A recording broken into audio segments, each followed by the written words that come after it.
बोधिसत्व भारत रत्न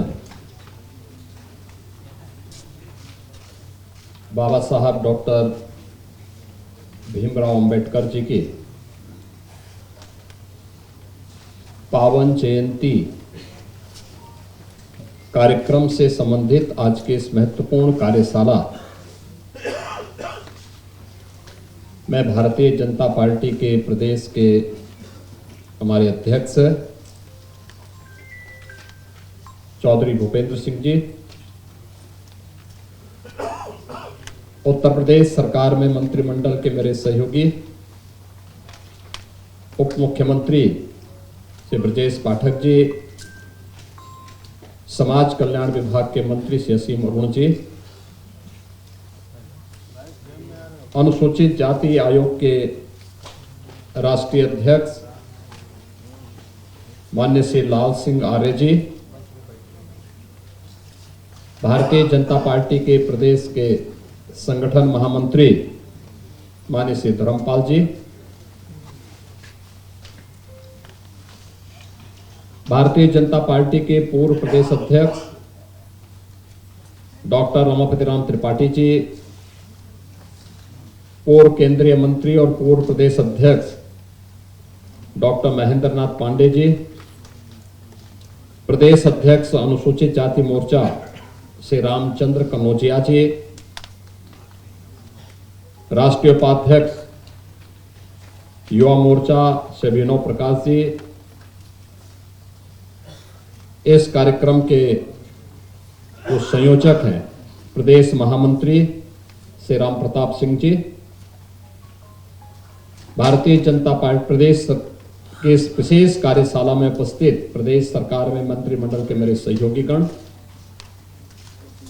माननीय सांसदगण, विधायकगण, जिलाध्यक्षगण और विभिन्न मोर्चा प्रकोष्ठों से जुड़े हुए पदाधिकारी और उपस्थित बहनों और भाइयों,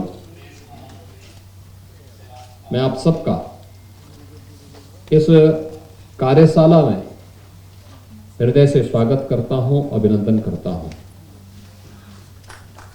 बाबा साहब की जयंती की एक दिन पहले आयोजित कार्यशाला अगले 12 दिन की 10-11 दिन की कार्य योजना को लेकर के भारतीय जनता पार्टी पूरे देश के अंदर एक विस्तृत कार्य योजना को लेकर के चल रही है। कार्यक्रम का उद्देश्य बहुत स्पष्ट है। पिछले 10 वर्ष में प्रधानमंत्री मोदी जी के नेतृत्व में भारतीय जनता पार्टी की केंद्र सरकार ने और विभिन्न राज्यों की भारतीय जनता पार्टी की सरकारों ने दलितों के लिए, वंचितों के लिए, पिछड़ों के लिए, महिलाओं के लिए कौन से कार्य किए हैं और उनकी उपलब्धि और रिजल्ट क्या है, और कौन से ऐसे कारक थे जो बाबा साहब भीमराव अंबेडकर के उस सपने को साकार करने में बाधक थे।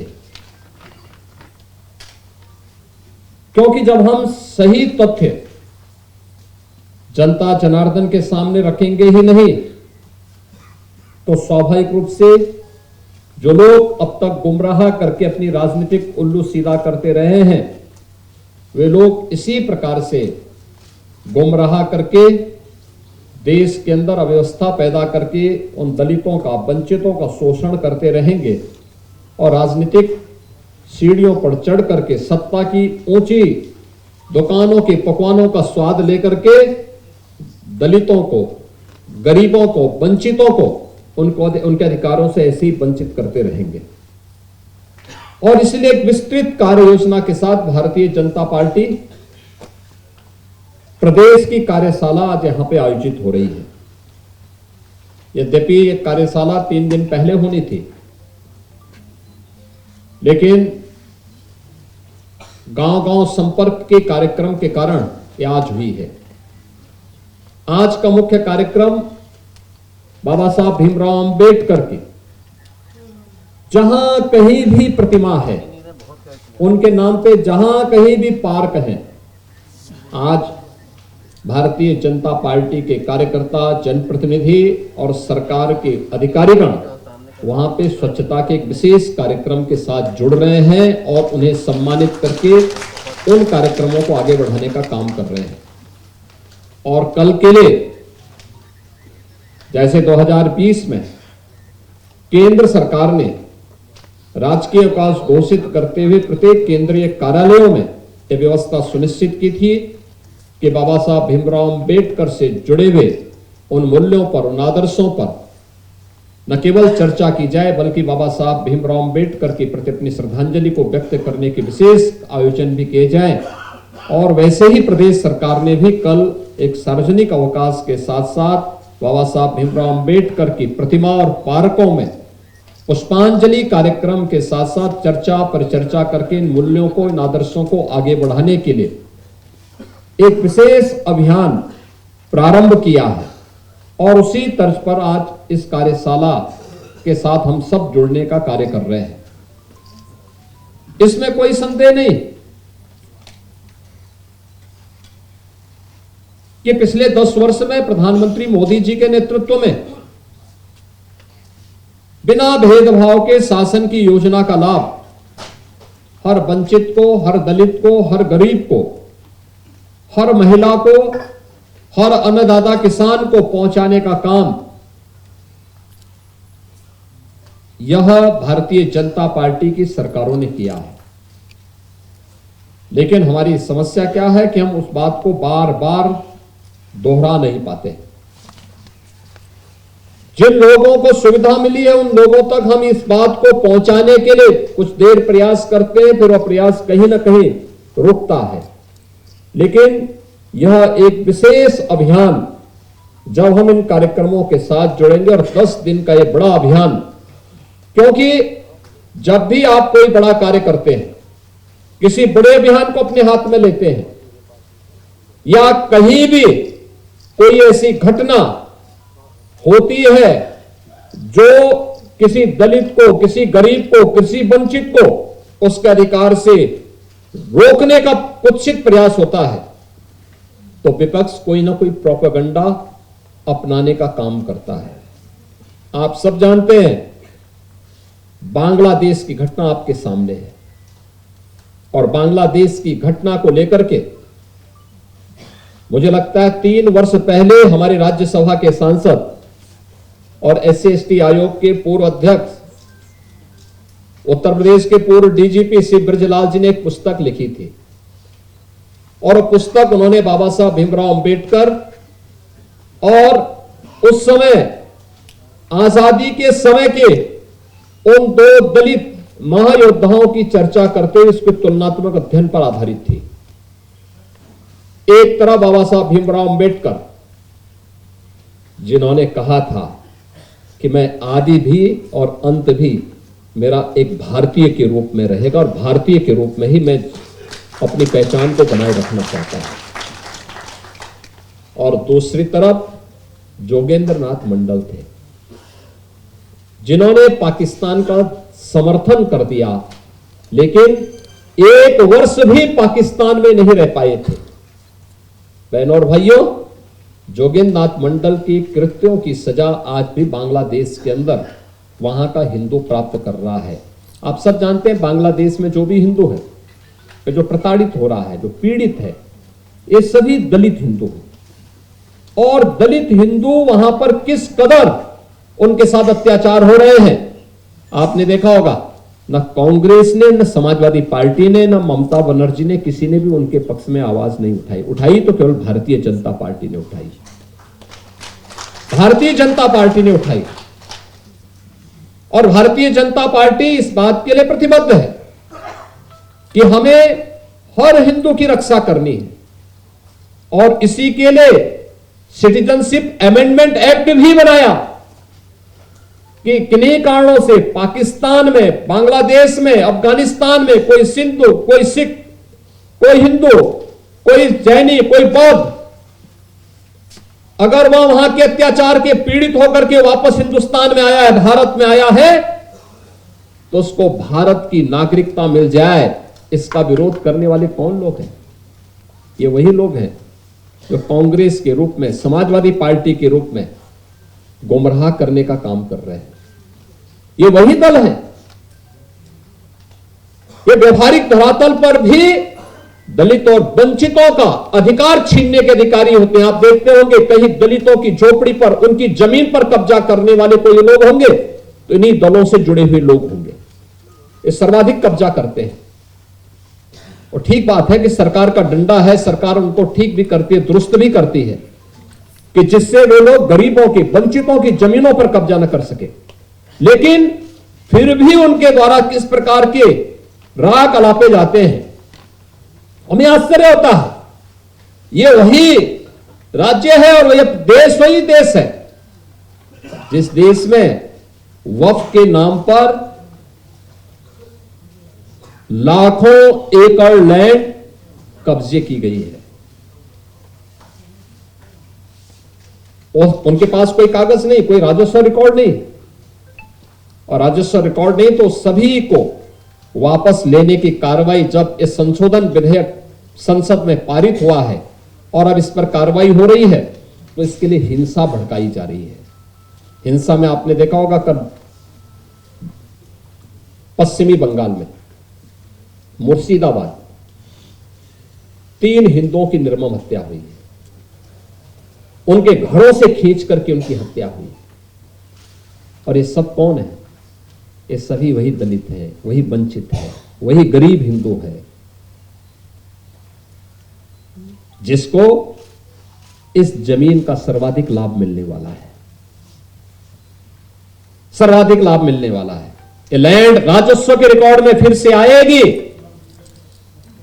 तो एक गरीब भी हाई राइज बिल्डिंग का, मल्टी स्टोरी बिल्डिंग का लाभ उठा पाएगा। उसको भी वहां अच्छे फ्लैट सरकार बना करके उपलब्ध करवा देगी। इन्हें भय है कि दलितों को, वंचितों को, गरीबों को अगर ये हाई राइज बिल्डिंग मिल जाएगी तो इनका तो वोट बैंक समाप्त हो जाएगा। ये गुमराह करने की इनकी राजनीति हमेशा के लिए समाप्त हो जाएगी।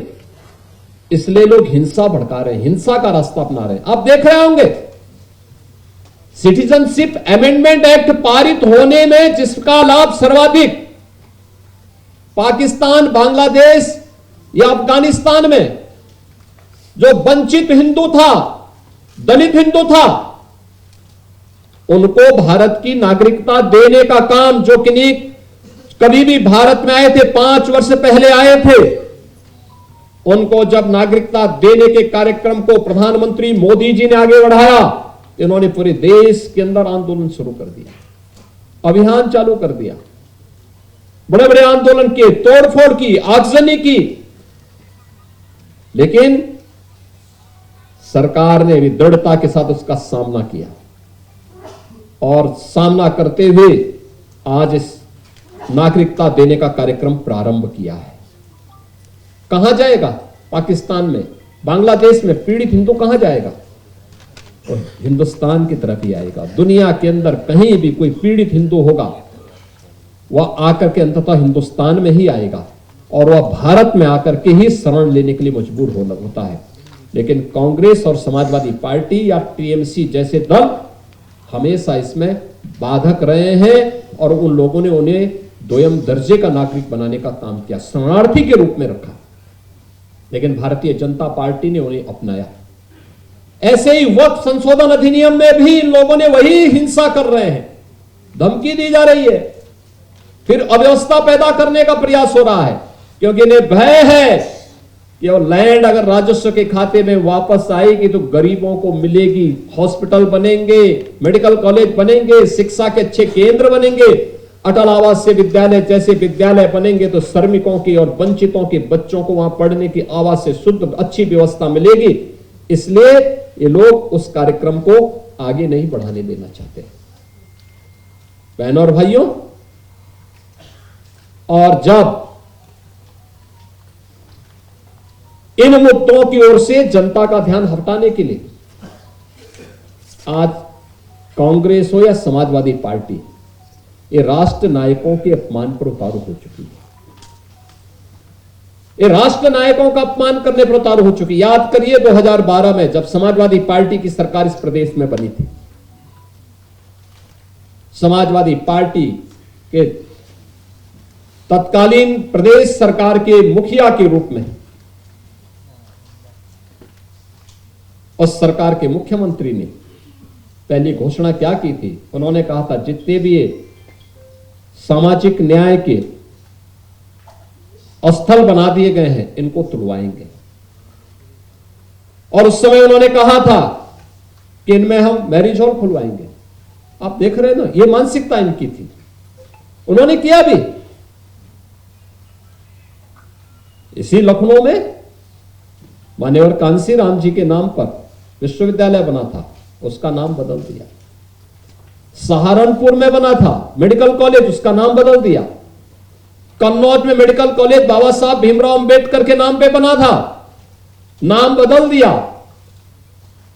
जब सीसी असीम अरुण जी ने मेरे सामने इस बात को रखा कि ये तो बाबा साहब के नाम पे था और बाबा साहब के नाम पर बने हुए मेडिकल कॉलेज का नामकरण इन्होंने बदलने का काम किया है बहनों और भाइयों, तो फिर उसी कन्नौज में हम लोग जाकर के इस बात की घोषणा की कि नहीं, इसका नाम फिर से बाबा साहब भीमराव अंबेडकर के नाम पर ही होना चाहिए। और हम लोगों ने उस कार्यक्रम को वहां पर फिर से नामकरण के कार्यक्रम को फिर से वहां पे संपन्न किया। बहनों और भाइयों, किस कदर ये लोग उन महापुरुषों को जो सामाजिक न्याय के प्रतीक हैं, कैसे उनको अपमानित करते रहे, कैसे उनके खिलाफ षड्यंत्र करते रहे, ये सभी उदाहरण हमारे सामने हैं। आज भी ये लोग इसी प्रकार का विस्मरण करने का काम कर रहे हैं। कैसे करते हैं? महाराष्ट्र में छत्रपति शिवाजी महाराज के खिलाफ वक्तव्य देते हैं। औरंगजेब को वहां पर औरंगजेब की का महिमा मंडन करने का काम कर रहे हैं। आपको याद होगा 3 वर्ष पहले जब हम लोग प्रदेश के अंदर रन फॉर यूनिटी के रूप में लौह पुरुष सरदार वल्लभ भाई पटेल के जन्मदिन के कार्यक्रम के साथ जुटे हुए थे, तो समाजवादी पार्टी उस दिन भारत के तोड़क जिन्ना का महिमा मंडन समाजवादी पार्टी के मुखिया कर रहे थे। याद करिए, जिन्ना का स्मरण कर रहे थे। और जब भारत के अंदर भारत के किसी महापुरुष को सम्मान देने की बात आती है तो ये लोग कोई ना कोई ऐसा प्रोपोगंडा अपनाएंगे जिससे समाज को आपस में बांटने का काम किया जा सके। चाहे वह छत्रपति शिवाजी महाराज का अपमान हो, चाहे वह लौह पुरुष सरदार वल्लभ भाई पटेल का अपमान हो, और चाहे वह महाराणा प्रताप और महाराणा सांगा का अपमान या बाबा साहब भीमराव अंबेडकर का अपमान, ये उसी श्रृंखला का हिस्सा है जो कांग्रेस और समाजवादी पार्टी का डीएनए अब तक करता रहा है। ये लगातार इस षड्यंत्र के हिस्से रहे हैं। लेकिन जब चुनाव आता है तो चुनाव के समय ये लोग कोई एक फर्जी पुस्तिका हाथ में रख करके बाहरी प्रिंट करवा करके, भारत का संविधान उसमें प्रिंट करवा करके, और फिर जगह जगह जाकर के जनता के सामने किस तरीके से एक माया जाल फैलाने का काम करते हैं आपने गत लोकसभा चुनाव में देखा होगा। किस किस प्रकार के वक्तव्य इन्होंने दिए, कैसे कैसी बातें इन्होंने उस समय कही, ये किसी से छुपा हुआ नहीं है। और इसीलिए आज फिर मैं आपसे कहने के लिए आया, ये जो 10 दिवसीय विशेष अभियान चलेगा, ये उसी अवेयरनेस का हिस्सा है जिस कार्यक्रम को आज पूरे देश के अंदर कौन सी योजनाएं हैं, कौन सी योजनाएं दी गई हैं, कौन लोग थे जो बाबा साहब भीमराव अंबेडकर का अपमान करने वाले थे। यहां पे भी डिप्टी सीएम से ब्रजेश पाठक जी कह रहे थे 1952 में बाबा साहब को इन्होंने चुनाव हरवाया। बाबा साहब की जो संसदीय सीट थी उसके एक बड़े भाग को, जहां से वे चुनाव जीत सकते थे, हिंदू बाहुल्य क्षेत्र था, उसको काट करके पाकिस्तान की तरफ भेजने का, पाकिस्तान को दे दिया गया। इन्होंने यह भी साजिश कही क्योंकि कि बाद में बाबा साहब को 1952 का पहला चुनाव, आम चुनाव जब हुआ था, उसमें भी इन्होंने हराने का काम किया था। 78,000 से अधिक वोट गिनती से बाहर कर दिए गए थे, जिससे बाबा साहब चुनाव पराजित हुए। 1954 का उपचुनाव, जब बाबा साहब फिर से संसद में जाने को तैयार हुए, तब भी इन्होंने बाबा साहब को संसद में जाने से रोकने के लिए उनके निजी सहायक को तोड़ करके, काजोलकर को तोड़ करके उन्हें उनके खिलाफ लड़ाया, और स्वयं उस समय के प्रधानमंत्री पंडित नेहरू स्वयं बाबा साहब के खिलाफ प्रचार के लिए गए और उन्हें फिर से वहां परास्त करवाया। अंततः बाबा साहब के लिए पुणे की सीट हिंदू महासभा के एक सदस्य ने छोड़ी और फिर बाबा साहब फिर संसद में जा पाए। बहनों और भाइयों, ये कांग्रेस या समाजवादी पार्टी ये हमेशा देश तोड़क तत्वों के साथ खड़ी रही है। संविधान के प्रेम्बल में तक इन्होंने संशोधन कर दिया।